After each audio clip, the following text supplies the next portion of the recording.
Hey everyone, I just wanted to show you really quickly how to set up a metapixel on your website. We always suggest at least having the pixel on your site so you can be tracking traffic to the site, and then later down the line, if you want to start running ads, this pixel can help you track the effectiveness of those ads with things like conversions, and a bunch of other data that you can find useful for your campaigns. So the way to do that is if you're in your Meta business dashboard, all you have to do is navigate over here to the left-hand side under Data Sources, Pixels, and just click Add New Pixel here.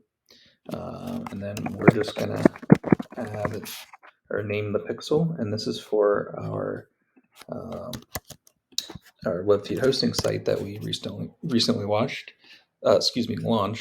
And then after you fill in just some basic information, you just click continue. And then from here, there's a couple different ways you can set up the pixel. So we just want to set up pixel now. And Meta will look at that URL you inputted, and it'll determine a couple of the best ways to implement that.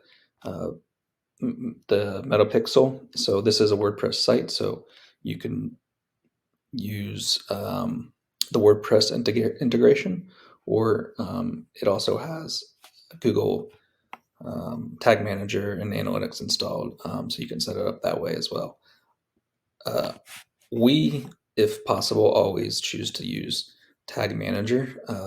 That's because with the WordPress option, we have to download a plugin, and we like to stay away from putting a bunch of plugins, or at least limit the amount of plugins we put on a website, because that can cause issues, just general issues. The more plugins you have, the more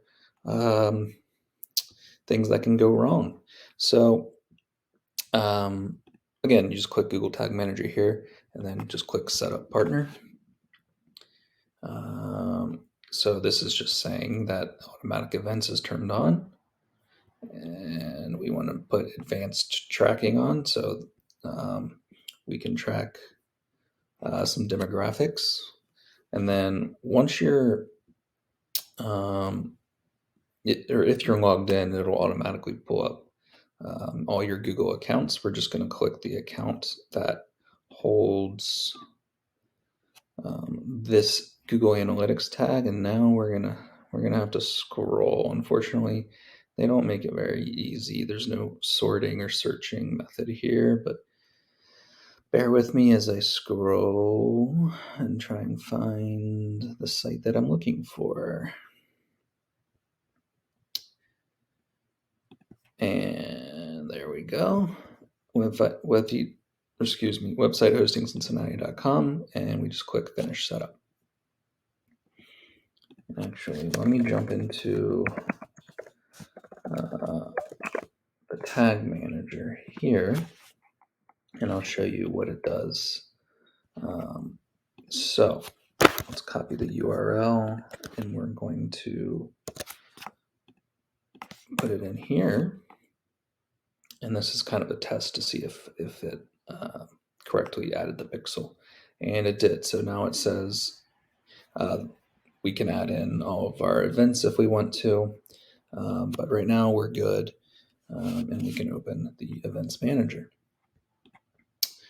So if we head over to Google Tag Manager, we can find that property, click into it, and click on our tags. And it should list the new metapixel, and there it is. It just automatically put it in there, and the code is good to go. So yeah, that's it. That's the in our opinion, the easiest way to add a metapixel up. So that's it. It's pretty straightforward. That's setting it up with Google Tag Manager. I'm going to make another video maybe down the line on how to do it with WordPress. It's a few more steps, and like I said, it requires adding a new plugin to your website, which again we like to stay away from. But that's it for now. Let me know if you have any questions in the comments. We'll keep an eye on them. But other than that, see you in the next one. Bye.